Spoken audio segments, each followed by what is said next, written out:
जय श्री राम। महर्षि वाल्मीकि जी द्वारा रचित बालकांड में महर्षि वाल्मीकि जी कह रहे हैं, जिसमें राजा दशरथ के शासनकाल में अयोध्या तथा वहाँ के नागरिकों की उत्तम स्थिति के बारे में भी कहा गया है। श्लोक में बताया गया है, जैसे तस्याम पुर्याम अयोध्यायाम वेद विधि सर्वसंग्रहम दीर्घदर्शी महातेजा पौरजानप्रदः प्रियः ईश्वाकूणो मतिरथो यज्वा धर्मपरो वशी महर्षि कल्पो राजऋषि स्त्रीषु लोकेषु विश्रुतः। उस अयोध्यापुरी में रहकर राजा दशरथ प्रजा वर्ग का पालन करते थे। वे वेदों के विद्वान तथा सभी उपयोगी वस्तुओं का संग्रह करने वाले थे। दूरदर्शी तथा महान तेजस्वी थे। नगर और जनपद की प्रजा उनसे बहुत प्रेम रखती थी। वे इक्ष्वाक कुल के अतिरथी वीर थे।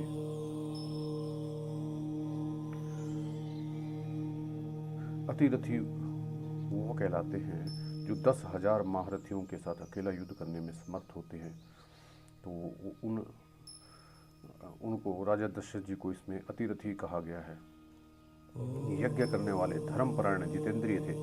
महर्षियों के समान दिव्य गुण संपन्न राजऋषि थे। उनकी तीनों लोकों में ख्याति थी। वे बलवान, शत्रुहीन, मित्रों से युक्त तथा इंद्रिय विजय थे। धन और अन्य वस्तुओं के संचय की दृष्टि से इंद्र और कुबेर के समान जान पड़ते थे। जैसे महातेजस्वी प्रजापति मनु संपूर्ण जगत की रक्षा करते थे, उसी प्रकार महाराजा दशरथ भी करते थे। धर्म, अर्थ और काम का संपादन करने वाले कर्मों का अनुष्ठान करते हुए वे सत्य प्रतिज्ञ नरेश उस श्रेष्ठ अयोध्यापुरी का उसी तरह पालन करते थे जैसे इंद्र अमरापुरी का करते हैं। उस उत्तम नगर में निवास करने वाले सभी मनुष्य प्रसन्न, धर्मात्मा, बहुश्रुत, निर्लोभ, सत्यवादी तथा अपने अपने धन से संतुष्ट रहने वाले थे। उस श्रेष्ठ पुरी में कोई भी ऐसा कुटुंबी नहीं था जिसके पास उत्कृष्ट वस्तुओं का संग्रह अधिक मात्रा में ना हो, जिससे धर्म, अर्थ और काम में पुरुषार्थ सिद्ध ना हो गए हों, और जिसके पास गाय, बैल, घोड़े, धन धान्य आदि का अभाव हो। कामी वाना कदर्यो वा निरशंसः पुरुषः क्वचित् दृष्टम शक्यम योध्यायाम नाविद्वान न च नास्तिकः। अयोध्या में कहीं भी कोई कामी, कृपण, क्रूर, मूर्ख और नास्तिक मनुष्य देखने को भी नहीं मिलता था।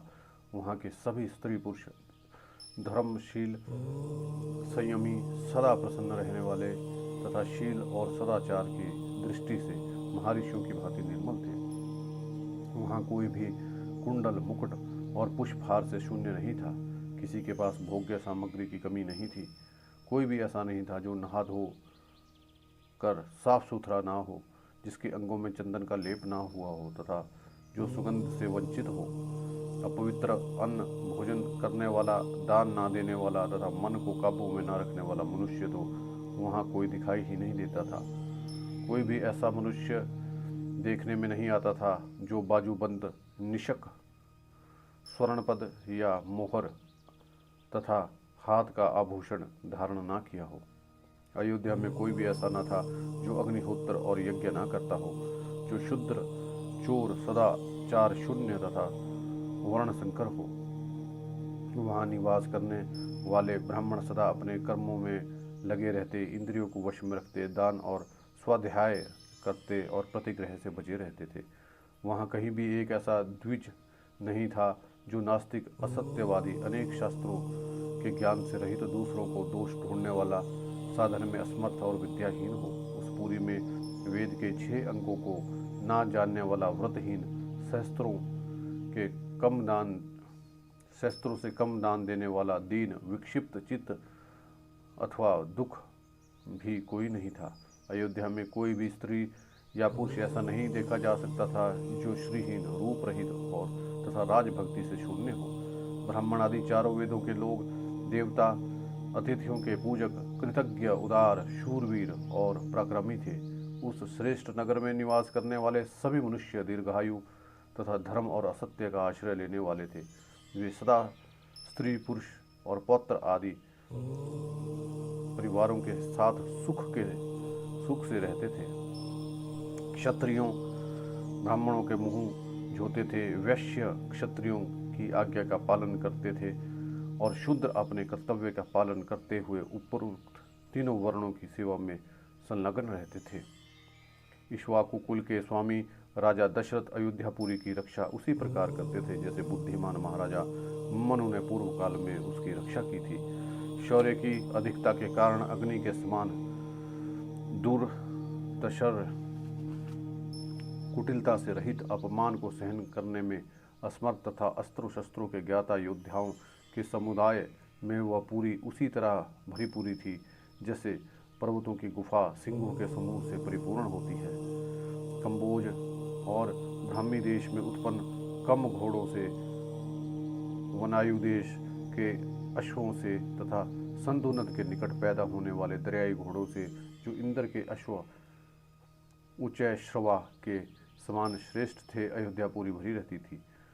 विंध्या और हिमालय पर्वत में उत्पन्न होने वाले अत्यंत बलशाली पर्वताकार मद गजराजों से भी वह नगरी परिपूर्ण रहती थी। ऐरावत कुल में उत्पन्न महापद्म के वंश में पैदा हुए अंजन और वामन नामक दिग्गजों से प्रकट हुए हाथी उसी पुरी में पूर्णता में सहायक हो रहे थे। हिमालय पर्वत पर उत्पन्न भद्र जाति के, विंध्य पर्वत पर उत्पन्न हुए मद्र जाति के और साह पर्वत पर पैदा हुए मृग जाति के हाथी भी वहां मौजूद थे। भद्र, मंद्र और मृग इन तीन प्रकार के मैल से उत्पन्न हुए शंकर जाति के भद्र और मंद्र इन दोनों जातियों के मैल से पैदा हुए शंकर जाति के भद्र और मृग जाति के संयोग से उत्पन्न शंकर जाति के तथा मृग और मंद्र इन दोनों जातियों के सम्मिश्रण से पैदा हुए पर्वताकार गजराज भी, जो सदा मदोन्मत्त रहते हैं, उस पुरी में भरे हुए थे। 3 योजन के विस्तार वाली अयोध्या 2 योजन की भूमि तो ऐसी थी जहां पहुंचकर किसी के लिए भी युद्ध करना असंभव था। इसलिए वह पूरी अयोध्या इस सत्य और सार्थक नाम से प्रकाशित होती थी, जिसमें रहते हुए राजा दशरथ इस जगत का अपने राज्य का पालन करते थे। ताम पुरीम स महातेजा राजा दशरथो महान शशास शमिता मित्रो नक्षत्राणीव चंद्रमा। जैसे चंद्रमा नक्षत्र लोक का शासन करते हैं, उसी प्रकार महातेजस्वी महाराजा दशरथ अयोध्यापुरी का शासन करते थे। उन्हें अपने समस्त शस्त्रों को नष्ट कर दिया था। जिसका अयोध्या नाम सत्य एवं सार्थक था, जिसके दरवाजे और अर्गला सुदृढ़ थे, जो विचित्र ग्रहों से सदा शोभित होती थी, सहस्त्रों मनुष्यों से भरी हुई थी, उस कल्याणमयी पुरी का इंद्र तुल्य तेजस्वी राजा दशरथ न्यायपूर्वक शासन करते थे। इक्ष्वाकुंशी वीर महामन महाराजा दशरथ के मंत्रजनोचित गुणों से संपन्न 8 मंत्री थे, जो मंत्र के तत्वों को जानने वाले तथा बाहरी चेष्टा देखकर मन के भाव को समझ लेने वाले थे। वे सदा ही राजा के प्रिय एवं हित में लगे रहते थे, इसलिए उनका यश बहुत फैला हुआ था। वे सभी शुद्ध आचार विचार से युक्त थे, उनके राजकीय कार्यों में निरंतर संलग्न रहते थे। उनके नाम इस प्रकार हैं: दृष्टि, जयंत, विजय, सुराष्ट्र, राष्ट्रवर्धन, अकोप, धर्मपाल और 8वें सुमंत्र, जो अर्थशास्त्र के ज्ञाता थे। ऋषियों में श्रेष्ठतम वशिष्ठ और वामदेव, ये 2 महर्षि राजा के माननीय पुरोहित थे। इनके सिवा सुयज्ञ, जाबली, काश्यप, गौतम, दीर्घायु, मार्कंडेय और विप्रवय कात्यायन भी महाराज के मंत्री थे। इन ब्रह्म ऋषियों के साथ राजा के पूर्व परंपरागत ऋत्विज भी सदा मंत्री का कार्य करते थे। वे सब के सब विद्वान होने के कारण विनयशील, सलज, कार्यकुशल, जितेंद्रिय, श्री संपन्न, महात्मा, शास्त्र विद्या के ज्ञाता, सुदृढ़ पराक्रमी, यशस्वी, समस्त कार्यों में सावधान, राजा की आज्ञा के अनुसार कार्य करने वाले, तेजस्वी, क्षमाशील, कीर्तिमान, तथा मुस्कुराकर बात करने वाले ये सब काम, क्रोध या स्वार्थ के वशीभूत होकर झूठ नहीं बोलते थे। अपने या शत्रु पक्ष के राजाओं की कोई भी बात उनसे छुपी नहीं रहती थी। दूसरे राजा क्या करते हैं, क्या कर चुके हैं और क्या करना चाहते हैं, ये सभी बातें गुप्तचरों द्वारा उन्हें मालूम रहती थी। वे सभी व्यवहार कुशल थे। उनकी सौदाहद्र की अनेकों अवसरों पर परीक्षा ली जा चुकी थी। वे मौका पड़ने पर अपने पुत्र को भी उचित दंड देने में नहीं हिचकिचाते थे। कोष के संचय और चतुरंगणी सेना के संग्रह में सदा लगे रहते थे। शत्रु ने भी यदि अपराध ना किया हो तो उसकी हिंसा नहीं करते थे। उन सब में शौर्य एवं उत्साह भरा रहता था। वे राजनीति के अनुसार कार्य करते थे तथा राज्य के भीतर रहने वाले सत्पुरुषों की सदा रक्षा करते थे। ब्राह्मणों और क्षत्रियों को कष्ट न पहुंचाकर न्यायोचित धन से राजा का खजाना भरते थे। वे अपराधी पुरुष के बलाबल को देखकर उसके प्रति क्षीण अथवा मृदु दंड का प्रयोग करते थे। उनके सभी भाव शुद्ध और विचार एक थे। उनकी जानकारी में अयोध्यापुरी अथवा कौशल राज्य के भीतर कहीं भी एक भी पुरुष ऐसा नहीं था जो मिथ्यावादी, दुष्ट और परस्त्री लंपट हो। संपूर्ण राष्ट्र और नगर में पूर्ण शांति छाई रहती थी। उन मंत्रियों के वस्त्र और वेश स्वच्छ एवं सुंदर होते थे। वे उत्तम व्रत का पालन करने वाले तथा राजा के हितैषी थे। नीति रूपी नेत्रों से देखते हुए सदा सजग रहते थे। अपने गुणों के कारण वे सभी मंत्री गुरुतुल्य समादरणीय राजा के अनुग्रह पात्र थे। अपने पराक्रमों के कारण उनकी सर्वत्र ख्याति थी। विदेशों में सब लोग उन्हें जानते थे। वे सभी बातों में बुद्धि द्वारा भली भांति विचार करके किसी निश्चय पर पहुंचते थे। समस्त देशों और कालों में गुणवान ही सिद्ध होते थे, गुणहीन नहीं। संधि और विग्रह का उपयोग और अवसर का उन्हें अच्छी तरह से ज्ञान था। वे स्वभाव से ही संपत्तिशाली थे। उनमें राजकीय मंत्रणा को गुप्त रखने की कुशल शक्ति थी। वे सूक्ष्म विषय का विचार करने में कुशल थे। नीति शास्त्र में उनकी विशेष जानकारी थी। वे सदा ही प्रिय लगने वाली बात बोलते थे। ऐसे गुणवान मंत्रियों के साथ रह के निष्पाप राजा दशरथ उस भूमंडल पर शासन करते थे। वे गुप्तचरों द्वारा अपने और शत्रु राज्य के वृत्तांतों पर दृष्टि रखते थे, प्रजा का धर्मपूर्वक पालन करते थे तथा प्रजा पालन करते हुए अधर्म से दूर ही रहते थे। उनकी तीनों लोकों में प्रसिद्धि थी। वे उदार और सत्य प्रतिज्ञ थे। पुरुष सिंह राजा दशरथ अयोध्या में ही रहकर पृथ्वी का शासन करते थे। उन्हें कभी अपने से बड़ा अथवा अपने समान भी कोई शत्रु नहीं मिला। उनके मित्रों की संख्या बहुत थी।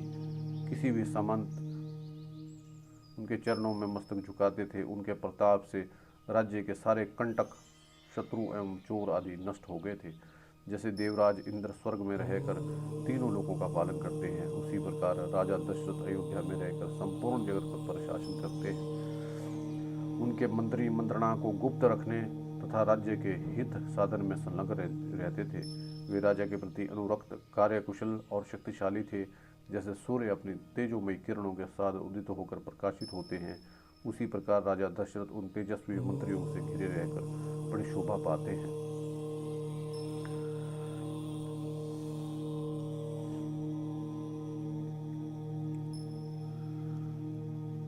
संपूर्ण धर्मों को जानने वाले महात्मा राजा दशरथ ऐसे प्रभावशाली होते हुए भी पुत्र के लिए सदा चिंतित रहते थे। उनके वंश को चलाने वाला कोई पुत्र नहीं था।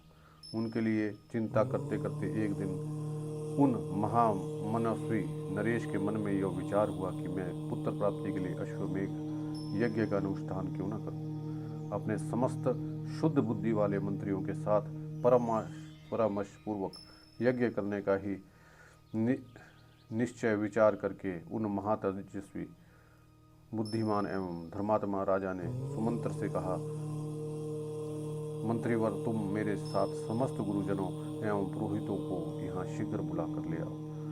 तब शीघ्रतापूर्वक पराक्रम प्रकट करने वाले सुमंत्र तुरंत जाकर उन समस्त वेद विद्या के परंगत मुनियों को बुलाकर वहाँ लाए।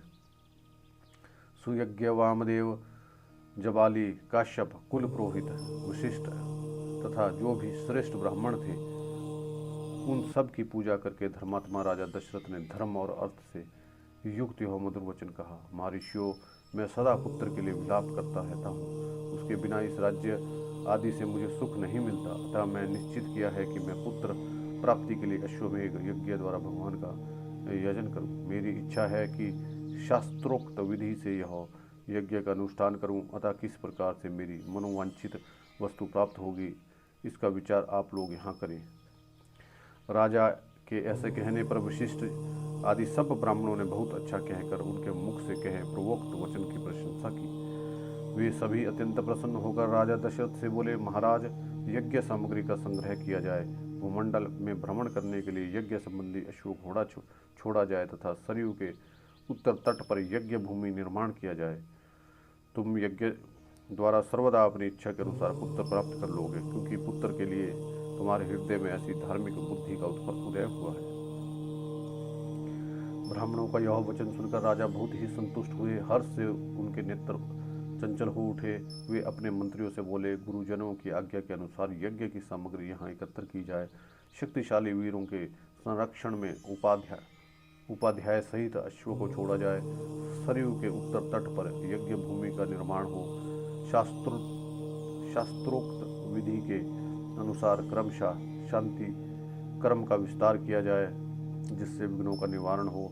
यदि इस श्रेष्ठ यज्ञ में कष्टप्रद अपराध बन जाने का भय ना हो तो सभी राजा इसका संपादन कर सकते हैं, परंतु ऐसा होना कठिन है, क्योंकि विद्वान ब्रह्म राक्षस यज्ञ में विघ्न डालने के लिए छिद्र ढूंढा करते हैं। विधिहीन यज्ञ का अनुष्ठान करने वाला यजमान तत्काल नष्ट हो जाता है। अतः मेरा यह यज्ञ जिस तरह विधि पूर्वक संपन्न हो सके वैसा उपाय किया जाए। तुम सब लोग ऐसा साधन प्रस्तुत करने में समर्थ हो। राजा के द्वारा सम्मानित हुए समस्त मंत्री पूर्ववत उनके वचनों को सुनकर बोले, बहुत अच्छा, ऐसा ही होगा। इस प्रकार जब वे सभी धर्मज्ञ ब्राह्मण भी नृप श्रेष्ठ दशरथ को बधाई देते हुए उनकी आज्ञा लेकर जैसे आए थे वैसे ही लौट गए। उन ब्राह्मणों को विदा करके राजा ने मंत्रियों से कहा, पुरोहितों के उपदेश के अनुसार इस यज्ञ को विधिवत पूर्ण करना चाहिए। वहां उपस्थित हुए मंत्रियों से ऐसा कहकर परम बुद्धिमान नृप श्रेष्ठ दशरथ उन्हें विदा करके अपने महल में चले गए। वहां जाकर नरेश ने अपनी प्यारी पत्नियों से कहा, देखियो देवियों, दीक्षा ग्रहण करो, मैं पुत्र के लिए यज्ञ करूंगा। उस मनोहर वचन से उन सुंदर कांति वाली रानियों के मुखमंडल बसंत ऋतु में विकसित होने वाले पंकजों के समान खिल उठे और अत्यंत शोभा पाने लगे। पुत्र के लिए अश्वमेघ यज्ञ करने की बात सुनकर सुमंत्र ने राजा से एकांत में कहा, महादेव, एक पुराना इतिहास सुनिए। मैं पुराण में भी इसका वर्णन सुना है। ऋत्विजों ने पुत्र प्राप्ति के लिए इस अश्वमेध उपाय का महान उपाय किया है, परंतु मैंने इतिहास रूप में कुछ विशेष बात सुनी है। राजन, पूर्व काल में भगवान सनत कुमार ने ऋषियों के निकट एक कथा सुनाई थी। वह आपकी पुत्र प्राप्ति से संबंधित रखने वाली है। उन्होंने कहा, मुनिवरों, महर्षि काश्यप के विभांडक नाम प्रसिद्ध एक पुत्र हैं। उनमें भी एक पुत्र होगा जिसकी लोगों में ऋषि श्रृंग नाम से प्रसिद्धि होगी। वे ऋषि श्रृंग मुनि सदा वन में रहेंगे और वन में ही सदा लालन पालन पाकर वे बड़े होंगे। सदा पिता के साथ रहने के कारण विप्रवर ऋषि श्रृंग दूसरे किसी को नहीं जानेंगे।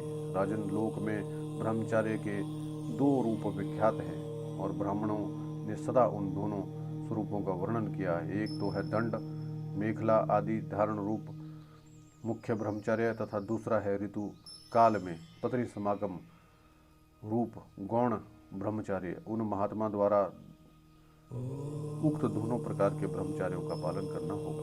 इस प्रकार रहते हुए मुनि का समय अग्नि तथा यशस्वी पिता की सेवा में व्यतीत होगा। उस समय अंग देश में रोमपाद नामक एक बड़े प्रतापी और बलवान राजा होंगे। उनके द्वारा धर्म का उल्लंघन हो जाने के कारण उस देश में गौण घोर अनावृष्टि हो जाएगी जो सब लोगों को अत्यंत भयभीत कर देगी। वर्षा बंद हो जाने से राजा रोमपाद को भी बहुत दुख होगा। वे शास्त्र ज्ञान में बड़े बड़े ब्राह्मणों को बुलाकर कहेंगे, विप्रवरो, आप लोग वेद शास्त्र के अनुसार कर्म करने वाले तथा लोगों के आचार विचार को जानने वाले हैं, अतः कृपा करके मुझे ऐसा कोई नियम बताइए जिससे मेरे पाप का प्रायश्चित हो जाए। राजा के ऐसे कहने पर वे वेदों के पारंगत विद्वान सभी श्रेष्ठ ब्राह्मण उन्हें इस प्रकार की सलाह देंगे। राजन, मांडक के पुत्र ऋषि भृंग वेदों के पारगामी विद्वान हैं। भूपाल, आप सभी उपायों से उन्हें यहाँ ले आए, बुलाकर उनका भली भांति से सत्कार कीजिए। फिर एकाग्र चित्त हो वैदिक विधि के अनुसार उनके साथ अपनी कन्या शांता का विवाह कर दीजिए। उनकी बात सुनकर राजा इस चिंता में पड़ जाएंगे कि किस उपाय से उन शक्तिशाली महर्षि को यहाँ लाया जाए। फिर वे मनस्वी नरेश मंत्रियों के साथ निश्चय करके अपने पुरोहित तथा मंत्रियों को सलाहपूर्वक वहाँ भेजेंगे। राजा की बात सुनकर वे मंत्री और पुरोहित मुंह लटकाकर दुखी हों, यूँ कहने लगेंगे कि हम महर्षि से डरते हैं, इसलिए वहाँ नहीं जाएंगे। यूँ कहकर वे राजा से बड़ी अनुनय विनय करेंगे। इसके बाद सोच विचार कर वे राजा को योग्य उपाय बताएंगे और कहेंगे कि हम उन ब्राह्मणों को किसी उपाय से यहाँ लाएंगे, ऐसा करने में कोई दोष नहीं घटित होगा। इस प्रकार वैश्याओं की सहायता से अंगराज मुनि कुमार ऋषि श्रृंग को अपने यहाँ बुलाएंगे। उनके आते ही इंद्रदेव उस राज्य में वर्षा करेंगे। फिर राजा उन्हें अपनी पुत्री शांता समर्पित कर देंगे। इस तरह ऋषि श्रृंग अपने जमाता हुए वे अपने लिए पुत्रों को सुलभ कराने वाले यज्ञ कर्म का संपादन करेंगे।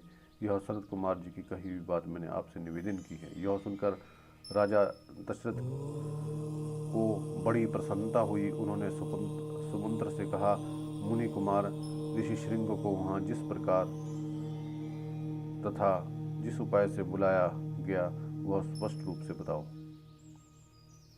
राजा की आज्ञा पाकर उस समय सुमंत्र ने इस प्रकार कहना आरंभ किया। राजन, रोमपाद के मंत्रियों ने ऋषि श्रृंग को वहाँ जिस प्रकार और जिस उपाय से बुलाया था वो सब मैं बता रहा हूँ। आप मंत्रियों से मेरी बात सुनिए।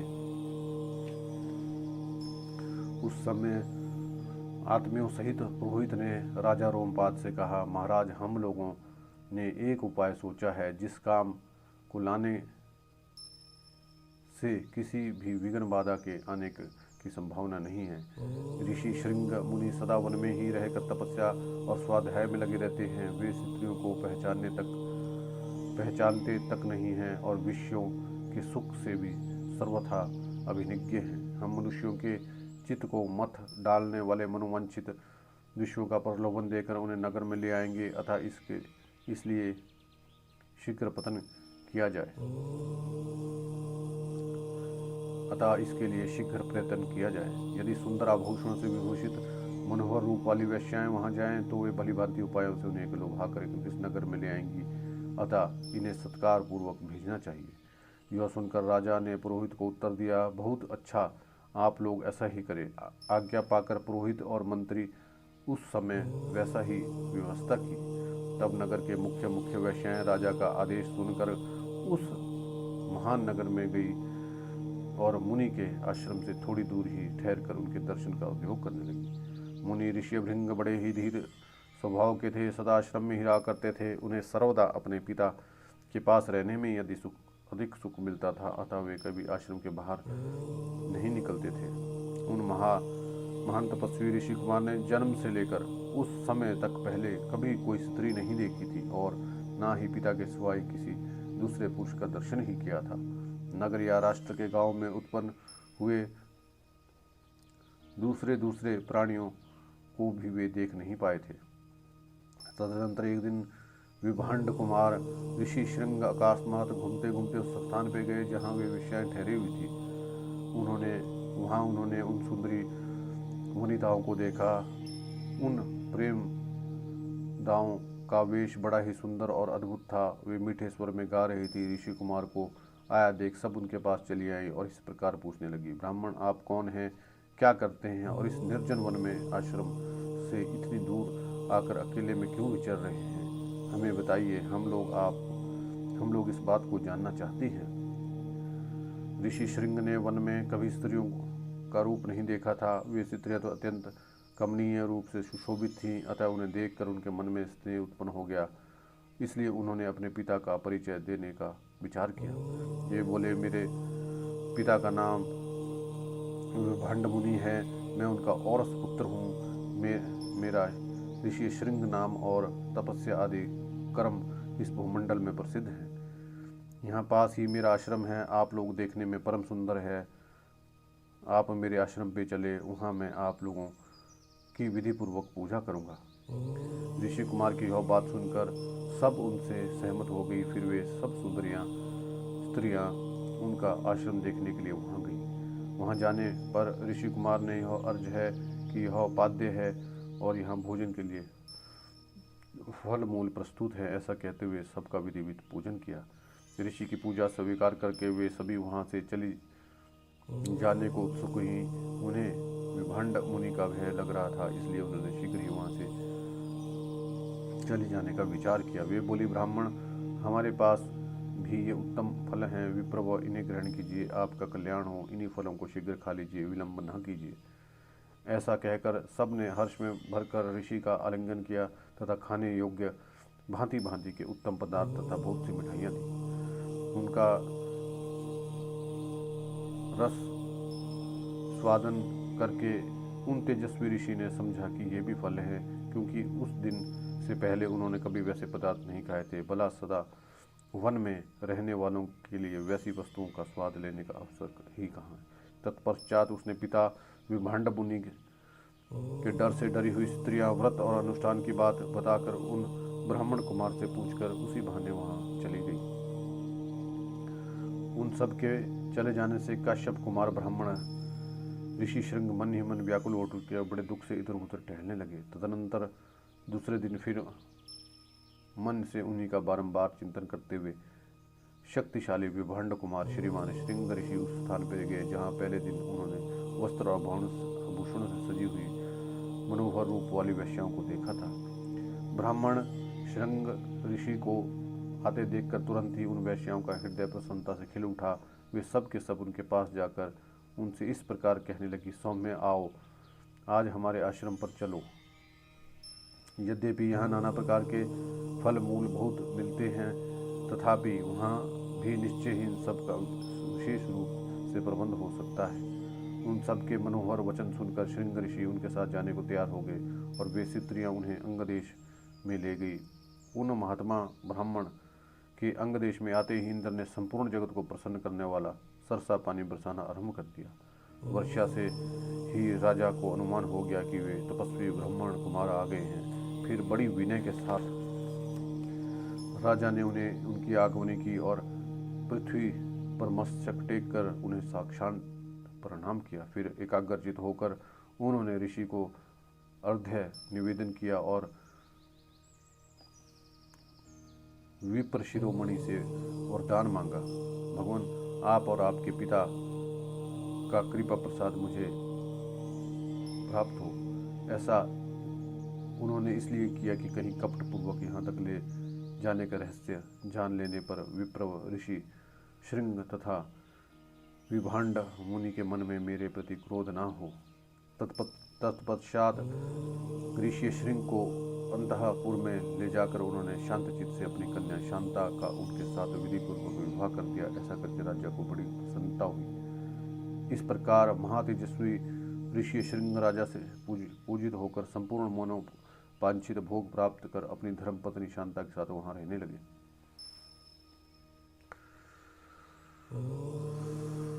जय श्री राम।